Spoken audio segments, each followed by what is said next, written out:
إن الحمد لله نحمده ونستعينه ونستغفره ونعوذ بالله من شرور أنفسنا ومن سيئات أعمالنا من يهده الله فلا مضل له ومن يضلل فلا هادي له أشهد أن لا إله إلا الله وحده لا شريك له وأشهد أن محمدا عبده ورسوله اللهم صل على محمد وعلى آله وأصحابه أجمعين قال الله تعالى في كتابه الكريم يا أيها الذين آمنوا اتقوا الله حق تقاته ولا تموتن إلا وأنتم مسلمون وقال تعالى أيضا يا أيها الناس اتقوا ربكم الذي خلقكم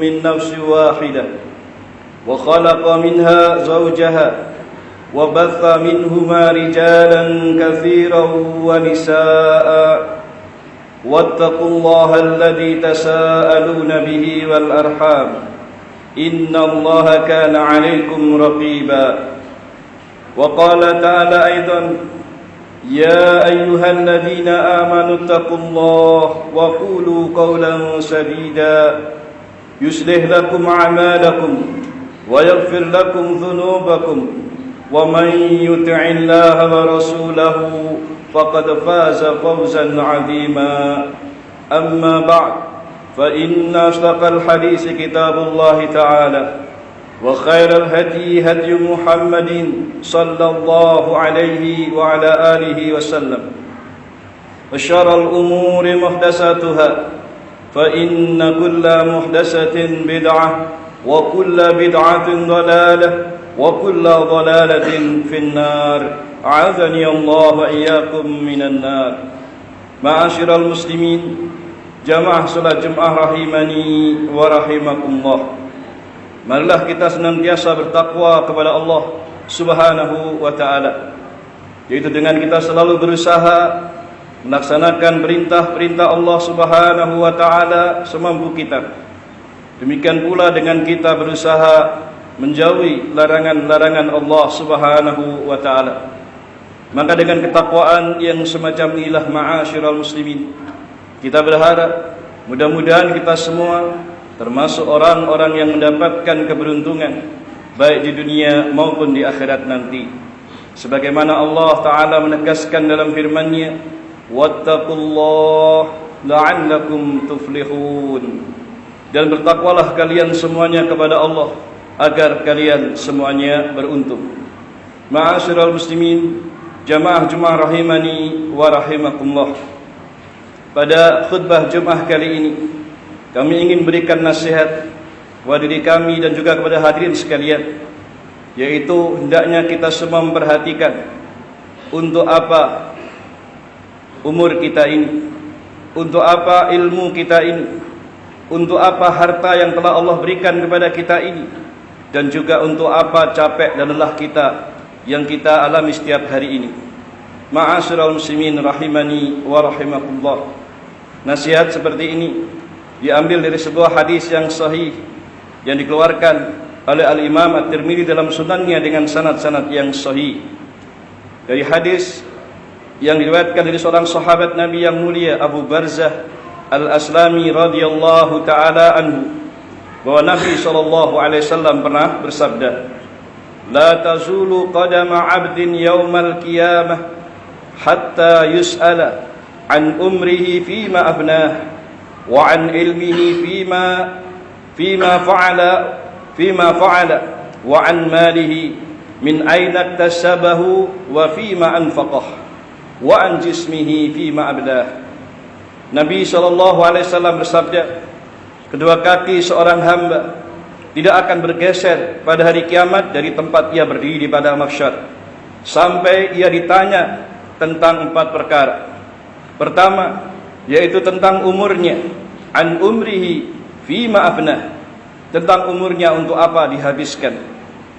Yang kedua, wa an ilmihi fima fa'ala, dan tentang ilmunya untuk apa dia amalkan. Kemudian yang ketiga, wa an malihi, tentang hartanya.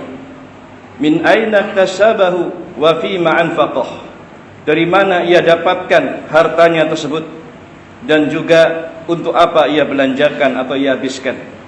Kemudian yang terakhir, yang keempat, wa an jismihi fima ablah, ditanya tentang jismihi, badannya, maksudnya adalah anggota badannya, capek dan lelahnya, fima ablah, untuk apa dirusakkannya atau dihancurkannya. Ma'asyiral muslimin rahimani wa rahimakumullah. Hadis ini dikeluarkan Imam At-Tirmidzi dalam sunannya dan disahihkan oleh Syalbani rahimahullahu taala dalam As-Sahihah, dalam Sahih Al-Jami, dan juga dalam Sahih At-Targhib wa Tarhib. Ma'asyiral muslimin rahimani wa rahimakumullah.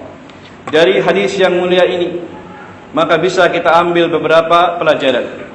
Yang pertama, ma'asyiral muslimin, di dalam hadis yang mulia ini Nabi SAW mengabarkan bahwa setiap kita kelak pada hari kiamat nanti akan ditanya oleh Allah Subhanahu wa taala tentang beberapa perkara sebagaimana yang disebutkan dalam hadis yang mulia ini. Nah, dan ini ma'asyiral muslimin adalah terkait dengan masalah tentang berbagai nikmat-nikmat yang telah Allah Subhanahu wa taala berikan selama kita hidup di dunia ini. Sebagaimana Allah Ta'ala dalam ayat yang lain menyatakan, "Tsumma latus'alunna yawma idzin 'anil na'im." Kemudian kamu pasti akan ditanya oleh Allah tentang kenikmatan yang kamu bermegah-megah di dunia ini. Sebagaimana disebutkan dalam surat At-Takatsur pada ayat ke-8. Dan juga pertanyaan semacam ini, ma'asyiral muslimin, termasuk dalam hal perkara hisab atau perhitungan dan juga pertanggungjawaban amalan yang telah dilakukan oleh masing-masing kita di dunia ini. Sebagaimana Allah Ta'ala juga berfirman dalam surat Al-Ghasyiyah pada ayat 25 hingga 26, "Inna ilaina iyabahum thumma inna alaina hisabahum." Kata Allah Ta'ala, sesungguhnya kepada kamilah mereka semua akan dikembalikan. Kemudian sesungguhnya kewajiban kamilah untuk membuat perhitungan terhadap mereka. Ma'asyiral muslimin, jamaah salat Jumat rahimani wa rahimakumullah. Ingatlah, ini semua menunjukkan bahwa hidup kita ini bukan main-main, bukan perkara santai-santai saja. Karena sungguhnya setiap apa yang kita kerjakan di dunia ini pasti akan dimintai pertanggungjawaban. Maka Allah Ta'ala menyatakan dalam banyak ayat-ayatnya, mengingatkan itu semua sebagaimana dalam firman-Nya di surat Al-Mu'minun pada ayat yang ke-11, "Afa hasibtum annama khalaqnakum 'abasa wa annakum ilaina la turja'un." Allah Ta'ala menyatakan, apakah kalian mengira bahwa sungguhnya kami ciptakan kamu secara main-main saja dan bahwa kalian tidak akan dikembalikan kepada kami. Demikian pula dalam ayat yang lain Allah menyatakan, "Ayahsabul insanu ayyutraka suda." Dalam surat Al-Qiyamah ayat ke-36 Allah berfirman, apakah manusia itu mengira bahwa dia akan dibiarkan begitu saja tanpa pertanggungjawaban? Ma'asyiral muslimin, sekali lagi dalam hadis yang mulia tadi Rasulullah SAW telah menjelaskan kepada kita bahwa pasti di hari kiamat kita akan ditanya, kita akan dimintai pertanggungjawaban atas semua nikmat yang telah diberikan Allah kepada kita. Demikian pula apa yang telah kita lakukan di dunia ini. Dan tahukah anda siapa yang akan bertanya? Yang bertanya langsung itu adalah Rabb kita Allah Subhanahu wa ta'ala. Dan masing-masing kita hendaknya mempersiapkan apa jawaban yang mesti kita sampaikan di hadapan Allah Subhanahu wa ta'ala ketika itu. Oleh karena itu, siapkah ma'asyiral muslimin kita menghadapi saat-saat semacam itu? Ma'asyiral muslimin rahimani wa rahimakumullah. Kemudian yang kedua, pelajaran yang bisa kita ambil dari hadis tadi adalah bahwa di antara perkara yang akan ditanyakan Allah Ta'ala pada hari kiamat nanti itulah pertama tentang umur kita. Tentang umur kita selama hidup di dunia ini, untuk apa kita habiskan. Hal ini menunjukkan kepada kita ma'asyiral muslimin, pentingnya bagi kita untuk menghargai waktu dan kehidupan kita. Yang mana bila waktu itu terlewat dalam kehidupan kita ini, maka tidak akan pernah kembali selama-lamanya.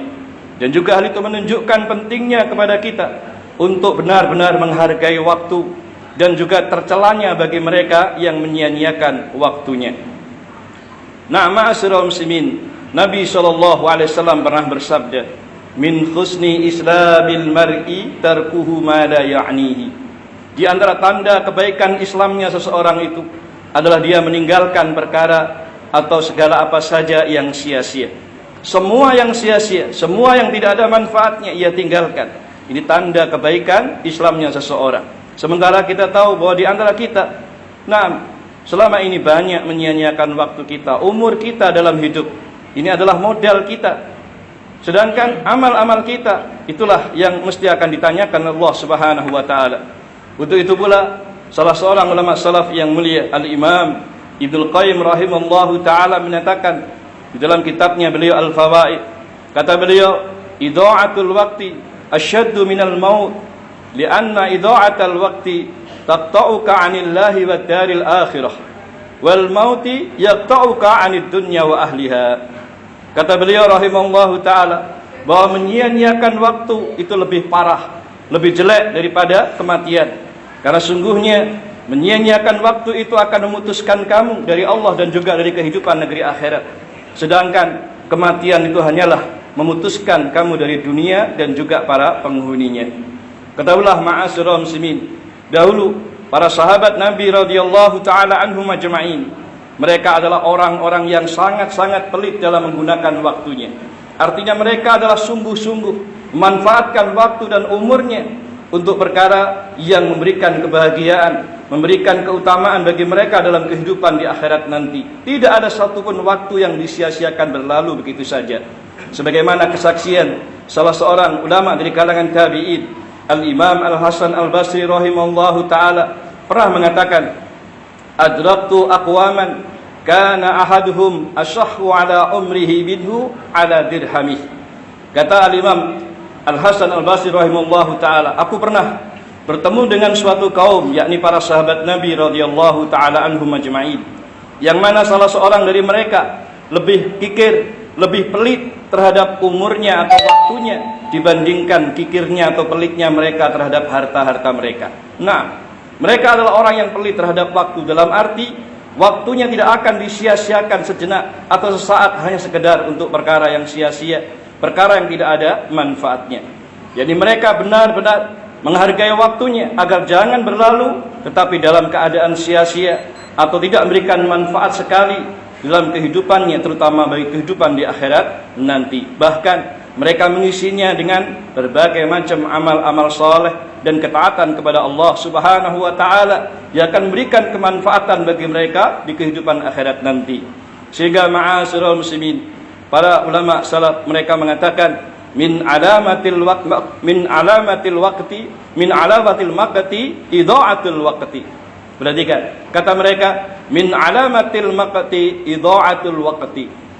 Termasuk salah satu tanda bahwa seseorang hamba itu dibenci oleh Allah, dimurkai oleh Allah Subhanahu wa taala adalah dia banyak menyia-nyiakan waktunya. Karena itu ma'asyiral muslimin, mari kita introspeksi diri kita, koreksilah diri kita, yakni bagaimana kita selama ini menghabiskan umur kita, waktu kita di dunia ini. Semoga kita tidak termasuk orang-orang yang menghabiskan waktu dan umur kita dengan kesia-siaan. Mudah-mudahan Allah memberikan taufik dan hidayah kepada kita untuk selalu memanfaatkan waktu dan umur kita dengan berbagai kebaikan, dengan berbagai amal-amal soleh dan bermanfaat bagi dunia maupun akhirat kita. Kemudian ma'asyiral muslimin, yang ketiga, pelajaran yang bisa diambil dari hadis yang mulia tadi adalah bahwa di antara perkara yang juga akan ditanyakan Allah kepada kita pada hari kiamat nanti adalah tentang ilmu yang ada pada kita. Untuk apa kita amalkan ilmu tersebut? Hal ini menunjukkan kepada kita ma'asyiral muslimin anjuran yang sangat kepada kita untuk mempelajari ilmu dan juga mengamalkannya, terutama ilmu-ilmu din, ilmu-ilmu syariat, ilmu-ilmu agama ini. Karena sungguhnya ilmu yang kita pelajari jangan hanya sekedar sebagai suatu wawasan atau pengetahuan saja, tapi hendaknya menjadi sesuatu yang bisa kita amalkan semampu kita. Karena sungguhnya perkara ini pasti akan ditanya dan dimintai pertanggungjawaban oleh Allah Subhanahu wa taala. Para ulama salaf ma'asyiral muslimin, mereka juga telah banyak memberikan nasihat pada kita agar kita selalu bersungguh-sungguh dalam mengamalkan ilmu ini. Sebagaimana perkataan Imam Malik bin Dinar rahimahullahu taala, Beliau mengatakan, man talabal ilma lil amali waffaqallahu, wa man talabal ilma li ghairil amal yazdadu bil ilmi fahra. Kata para ulama, siapa yang menuntut ilmu adalah untuk berniat diamalkannya, maka Allah akan berikan taufik kepadanya. Sedangkan siapa yang menuntut ilmu tapi tidak untuk diamalkan, maka tidak akan menambah ilmunya kepadanya kecuali hanya kebanggaan atau kesombongan saja. Nah, ma'asyiral muslimin, menunjukkan kepada kita hendaknya ketika kita belajar ilmu, terutama ilmu-ilmu agama, kita berniat dengan sungguh-sungguh untuk kita amalkan. Kita tahu dalil, ini larangan, ini perintah, maka laksanakan perintah semampu kita. Jauhi larangan-larangan dengan sekuat tenaga kita. Ma'asyiral muslimin, maka dengan demikian insyaallah maka ilmu kita benar-benar bermanfaat. Karena ilmu yang bermanfaat adalah ilmu yang diamalkan, bukan sekedar kebanggaan untuk memperbanyak gelar di depan nama kita, bukan untuk mendapatkan status sosial yang tinggi semata, bukan sekedar untuk kebanggaan dan sebagainya, tapi ilmu yang hendaknya kita pelajari itu untuk kita amalkan demi kebaikan untuk kehidupan dunia maupun akhirat kita nanti. Semoga kita semua termasuk orang-orang dimudahkan dalam belajar ilmu-ilmu agama dan juga mengamalkan dengan penuh istiqamah insyaallah. Kemudian pelajaran berikutnya, ma'asyiral muslimin, di antara perkara lain yang pasti akan ditanyakan Allah kepada kita tentang apa? Harta kita. Iya, tentang harta yang kita miliki ini akan ditanya oleh Allah Ta'ala dua perkara. Pertama, min aina tasabahu, ditanya dari mana asalnya, dari mana sumbernya, dari pekerjaan apa kalian hasilkan harta ini. Kemudian yang kedua, dan juga dikemanakan harta tersebut, dibelanjakan atau digunakan. Nah, asal harta yang kita dapatkan ini, ma'asyiral muslimin, akan ditanya oleh Allah Ta'ala, apakah dari sumber yang halal ataukah yang haram. Karena sungguhnya, ma'asyiral muslimin, ini semua saya bentuk kasih sayang Allah kepada kita agar jangan sampai kita memakan barang-barang yang haram. Lebih-lebih kepada istri kita, anak kita, keluarga kita semua, jangan sampai memakan dari barang-barang yang haram.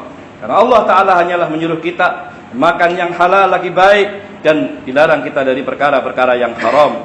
Bahkan ma'asyiral muslimin, Nabi SAW pernah mengatakan bahwa orang yang di zaman kita sekarang ini atau di akhir zaman sekarang ini, banyak di antara umat manusia yang tidak peduli lagi dan tidak mau tahu dari mana harta yang ia dapatkan. Maka yang penting adalah banyak, yang penting adalah dia dapatkan, enggak peduli halal ataupun haram. Terkadang mereka sikat saja.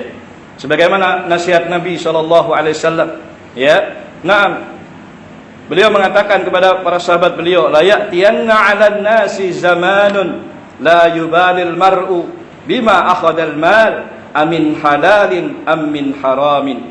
Kata Nabi SAW, sungguh akan datang kepada umat manusia ini suatu zaman di mana manusia pada waktu itu tidak lagi peduli dari mana harta yang ia dapatkan.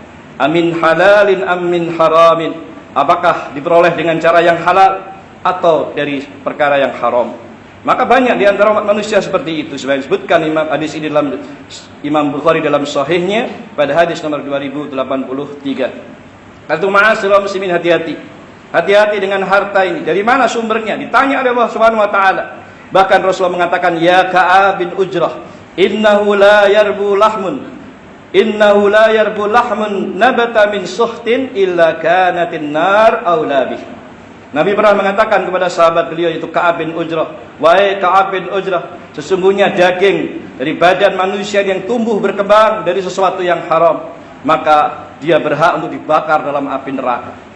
Makanan yang kita makan dan minuman yang kita minum dari perkara yang haram, kemudian menjadi tumbuh berkembangnya daging dalam badan kita, maka itu akan menjadikan di akhirat nanti badan kita akan lebih mudah dibakar dengan api neraka. Seperti itu. Karena itulah ma'asyiral muslimin, hati-hatilah kita.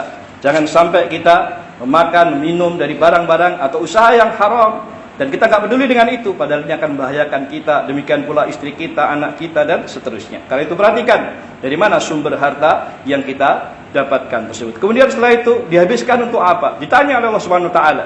Harta yang begitu banyak yang diberikan pada kita, maka untuk apa digunakan? Untuk apa dihabiskan? Semuanya juga akan ditanya oleh Allah Subhanahu wa taala. Ini tiga perkara pertama yang akan ditanyakan oleh Allah Subhanahu wa taala di hari kiamat nanti. Kemudian juga ada yang keempat yang insyaallah akan disampaikan pada khutbah yang berikutnya. Wallahu a'lam bishawab.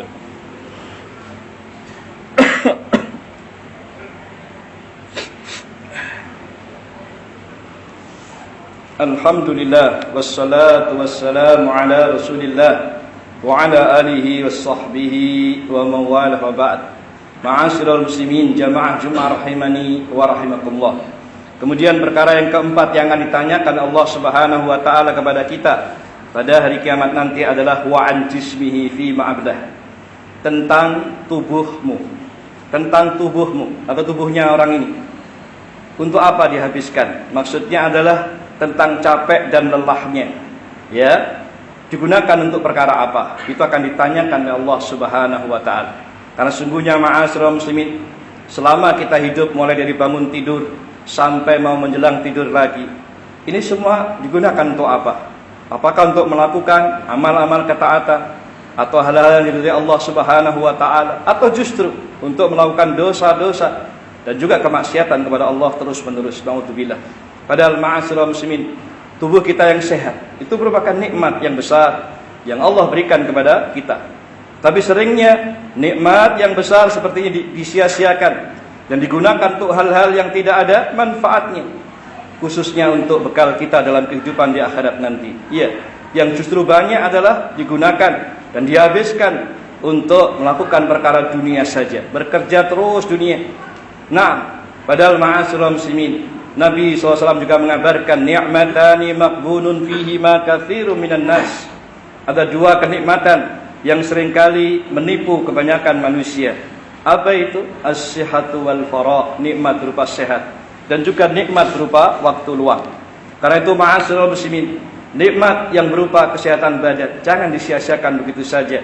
Tapi gunakan untuk apa? Terutama untuk perkara-perkara yang diridhai Allah Subhanahu wa taala, untuk melakukan kebaikan-kebaikan dan amal-amal saleh serta ketaatan yang memberikan manfaat bagi kehidupan akhirat nanti.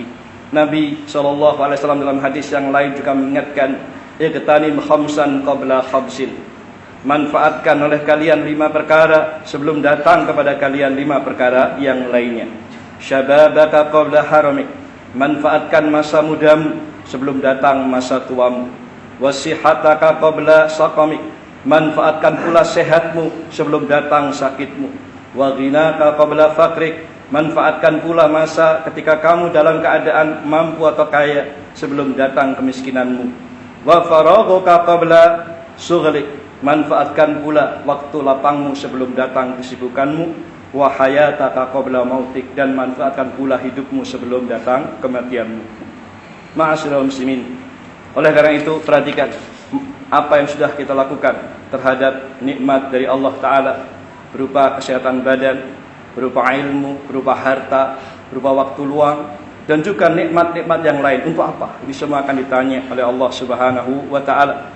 Hendaknya kita betul-betul memanfaatkan selama kita masih diberi kesempatan umur dan hidup ini, betul-betul kita gunakan untuk kebaikan dan ketaatan kepada Allah. Jangan disia-siakan.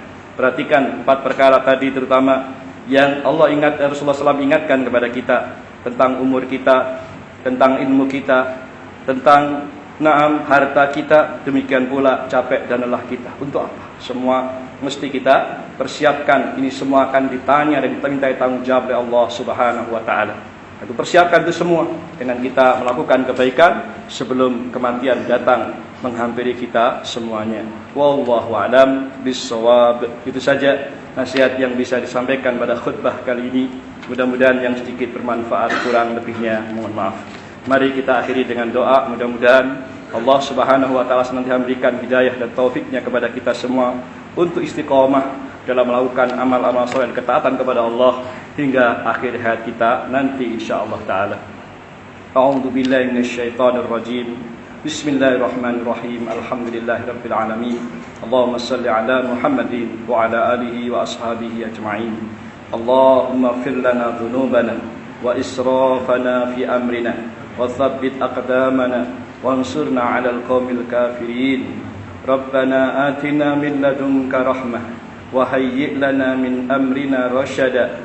Rabbana inna nas'aluka 'ilman nafi'a wa rizqan thayyiba wa 'amalan mutaqabbala. Allahumma inna nas'aluka al-huda wat-tuqa wal afafa wal ghina. Allahumma inna nas'aluka salamatan fid din wa 'afiyatan fil jasad wa ziyadatan fil ilmi وبركة في رزقي وتوبة قبل الموت ورحمة عند الموت ومغفرة بعد الموت. اللهم إنا نسألك علما نافعا ورزقا طيبا وعملا متقبلا. اللهم إنا نسألك الهدى والسداد. اللهم إنا نسألك الهدى والاستقامة. ربنا آتنا من لدنك رحمة وهيئ لنا من أمرنا رشدا. ربنا آتنا في الدنيا حسنة وفي الآخرة حسنة وقنا عذاب النار وقنا عذاب النار وقنا عذاب النار. وصلى الله على نبينا محمد وعلى آله وسلم والحمد لله رب العالمين. هدانا الله وإياكم أجمعين. سبحانك وبحمدك أشهد أن لا إله إلا أنت أستغفرك وأتوب إليك والحمد لله. أقم الصلاة.